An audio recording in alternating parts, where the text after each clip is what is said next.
This question is from CBSE 2025 physics examination.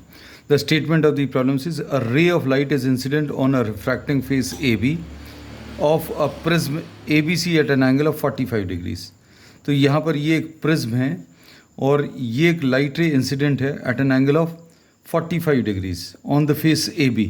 तो angle I is given equal to 45 degrees. The ray emerges from the face AC. अब ये AC face से ये यहाँ पर एक रिफ्रैक्शन हुआ और ये लाइट रे अंदर ऐसी ट्रैवल करी और ये बाहर निकल रही है. ठीक है. द रे emerges from the face AC and the angle of deviation is 15 degrees. अब ये इंसिडेंट रे और ये जो इमर्जेंट रे है, this is the incident ray और ये वाली इमर्जेंट रे है. इन दोनों के बीच में जो एंगल है, इसको आगे बढ़ा दें, इसको पीछे बढ़ा दें, तो angle of deviation is 15 degrees. ये क्वेश्चन में दिया है. The angle of the prism is 30 degrees. A की वैल्यू 30 डिग्रीज है. Show that the emergent ray is normal to the face AC. अभी जो इमर्जेंट रे है, this is emerging along the normal, ऐसा शो करना है ना. अभी हम लोगों ने जनरल एक रिफ्रैक्शन का एक डायग्राम बना दिया just to explain the terms. इसमें I कौन सा है, R1 is the angle of refraction in glass, ये angle of incidence on the second surface R2 है, ये एंगल ऑफ इमर्जेंस है. तो रिलेशनशिप्स इसमें जो एग्जिस्ट करते हैं, I plus E is equal to A plus delta. एक ये रिलेशन एग्जिस्ट करता है. I की वैल्यू 45 डिग्रीज है और E हम लोगों को निकालना है. A की value is 30 degrees, delta is 15 degrees.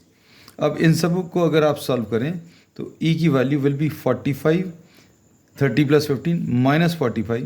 So angle of emergence will be 0. अब एंगल ऑफ इमर्जेंस अभी हम लोगों को 0 है. इसका मतलब सिंपल सा ये है कि लाइट रे अलॉन्ग द सेकेंड सरफेस, ये अलॉन्ग द सेकेंड सरफेस, ये यहाँ पर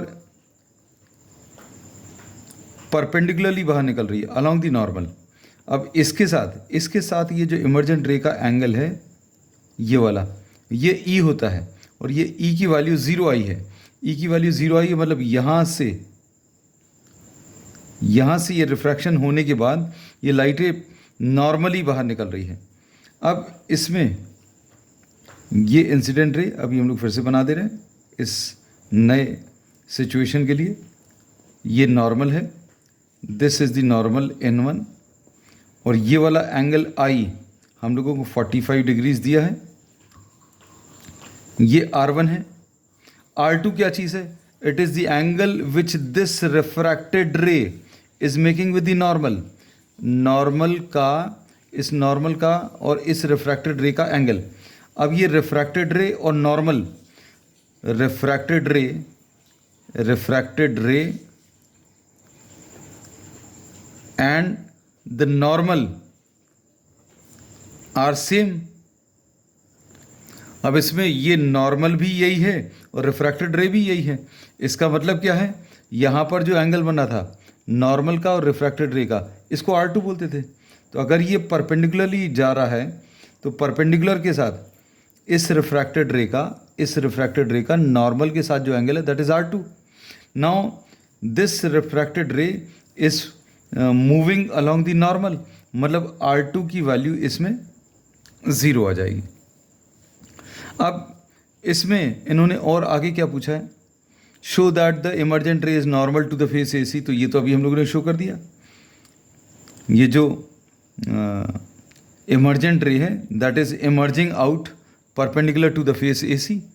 and also find the refractive index. अब रिफ्रैक्टिव इंडेक्स अगर निकालना तो A is equal to R1 plus R2 आप यूज़ कर लें. A की वैल्यू कितनी है, A is 30 degrees is equal to R1 plus R2 is 0.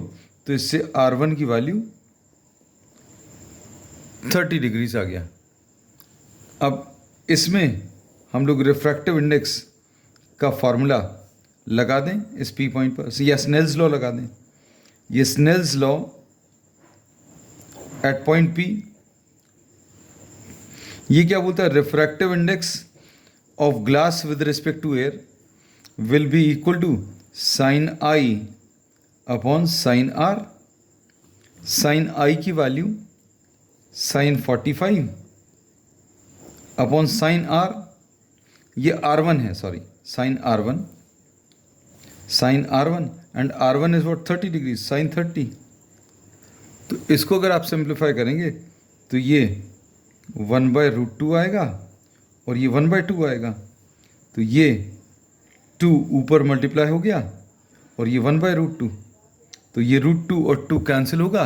तो इससे रिफ्रैक्टिव इंडेक्स की वैल्यू 2 और √2 कैंसिल होगा.